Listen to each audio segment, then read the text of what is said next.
Troque a ofensa por uma benção. Troque um julgamento que a pessoa está morrendo, está sofrendo, está padecendo, porque ela fez obras que fizeram com que ela fosse penalizada por Deus.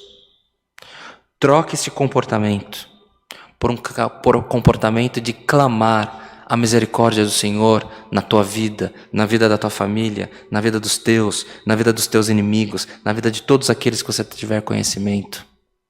Perdoa, irmão. Tenha você misericórdia no teu coração. Que a paz possa repousar na tua vida. Que a paz, os caminhos do Senhor, a misericórdia seja uma constante na tua mente, no teu coração.